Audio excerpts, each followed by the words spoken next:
I'm Brittany Lewis with Forbes Breaking News. Senate Minority Leader Mitch McConnell took to the Senate floor Thursday to blame Democrats for inflation. According to data released Wednesday by the Labor Department, prices rose 9.1% in the 12 months ending in June. This spike hit a worse than expected 40-year high after an unprecedented surge in gas prices. The Kentucky Republican said that the most recent CPI report showed that, quote, the disastrous effects of Washington Democrats' spending binge last year still have our economy in a vice grip. Here's more from Senator McConnell. Yesterday's CPI report told Americans what they already knew all too well. The disastrous effects of Washington Democrats' spending binge last year still have our economy in a vice grip. Year on year, inflation has hit 9.1% for the first time since the fallout of the Carter administration. And the signs are inescapable. Price hikes on everything from food to fuel to housing are setting new multi-decade highs. A shopper out in Oregon told a reporter recently she doesn't buy beef anymore. Here's what she said. We kind of try to eat what we have while we have it.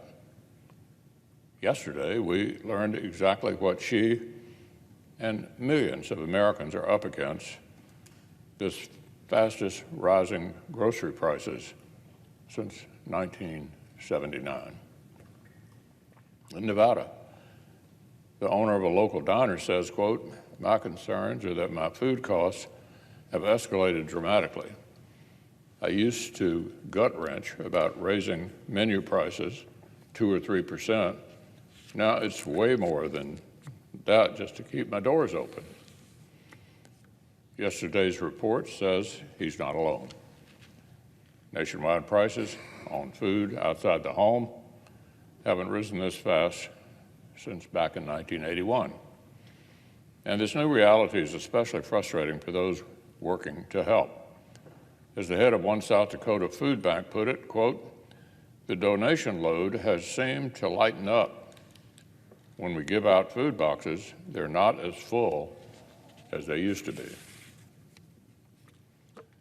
Right as working families are struggling the most, so are the organizations trying to help them. Just one more cruel twist of Washington Democrats' runaway inflation. One of the first and most painful consequences of the Biden administration's failed policies has been the soaring cost of energy. Remember, on their party's watch, the cost of heating a home rose by double-digit percentages last winter. Electricity prices climbed at their highest rate since 2006, and prices at the gas pump have doubled since President Biden took office.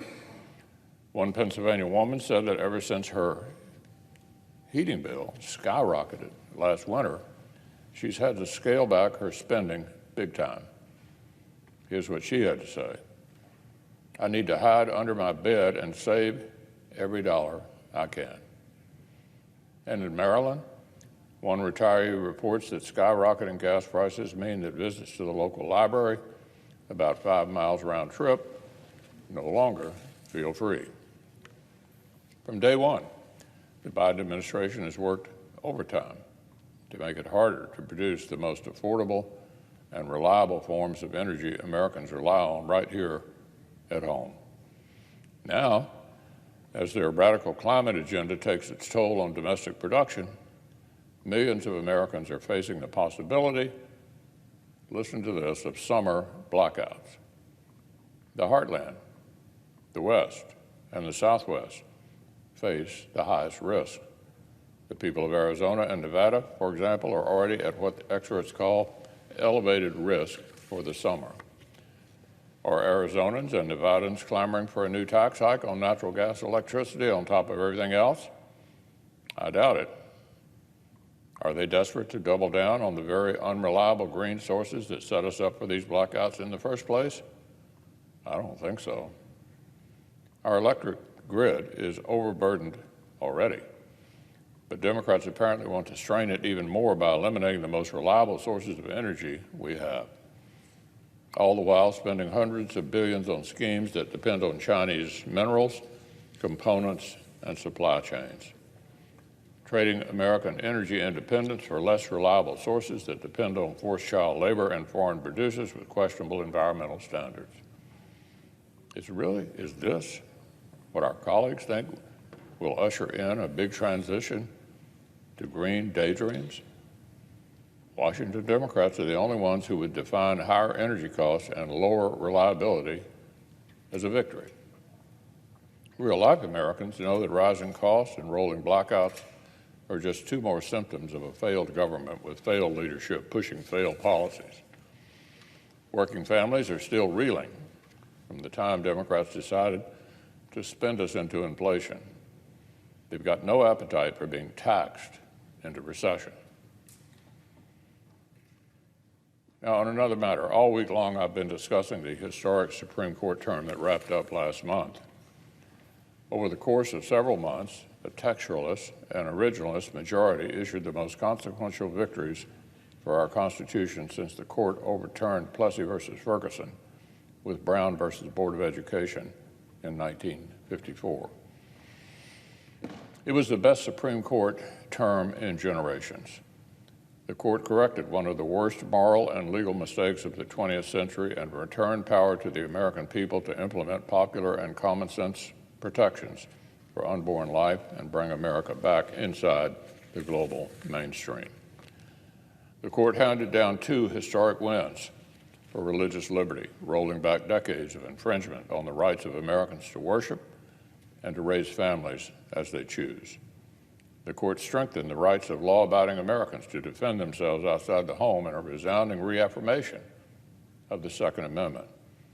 And the court took a huge bite out of the unconstitutional administrative state and rolled back a big part of the Obama-Biden administration's totally illegal Clean Power Plan.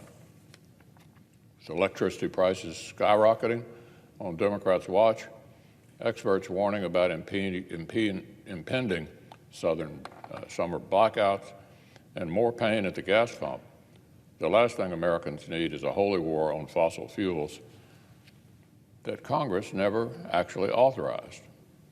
The court's decision in West Virginia versus EPA was a victory for working Americans and a reminder that the power to make laws rests with elected representatives, not unelected bureaucrats. But today I want to talk about something that runs even deeper than these historic rulings. As in any high-profile term, last month the court arrived at rulings that some politicians and some citizens like more than others. Goodness knows, I have been disappointed in my share of Supreme Court rulings over the years, including some extremely consequential cases. Going back decades, there have been countless times when the federal judiciary has left conservative citizens feeling every bit as disappointed in a particular outcome as far-left activists seem to feel right now. After all, the courts don't exist to enforce any one political ideology or policy agenda.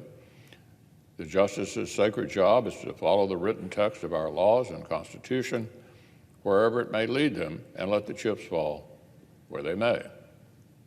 But there's something funny, Madam President. I can't recall any time when our side, the right of center side of America, engaged in prolonged mob protests outside judges' private family homes. The attacks on the judiciary, on this fundamental institution of our society, seem to only run in one direction. A few weeks ago, the Speaker of the House and the Senate Democratic leader teamed up to issue a frankly unhinged statement. Most of the top Democrats in the country followed suit. Their reckless statements did not stop, indeed barely even took a pause, when a disturbed left-wing person very nearly tried to assassinate a sitting judge. Frankly, the inflammatory tone of all these attacks echoed the furious attacks on the court, ironically from the Democrats of the day after Brown overturned Plessy back in 1954. we're hearing absurd calls from the far left to have Congress politically persecute individual justices because of their view of the law. They want to take off lady justices' blindfold and scare the court into becoming politically partial. Well, this didn't start now. Sadly, it's been years in the making. Along the path to this moment, the far left has stoked reckless rhetoric, and we've heard it from Democrats in elected office. Like the amicus brief from several senators that declared the court unwell, and warned it to, quote, heal itself before the public demands that it be restructured. In other words, do what we want to do, or we'll change the makeup of the court. Or the named threats from the Democratic leader himself that sitting justices would, listen to this, pay the price for ruling in ways that he didn't like. Said that over in front of the Supreme Court. So, Madam President, we've spent a year and a half now hearing Democrats say over and over and over again that a core principle of democracy is accepting the legitimacy of an outcome when you don't like it. Sound familiar? Our colleagues need to practice what they preach.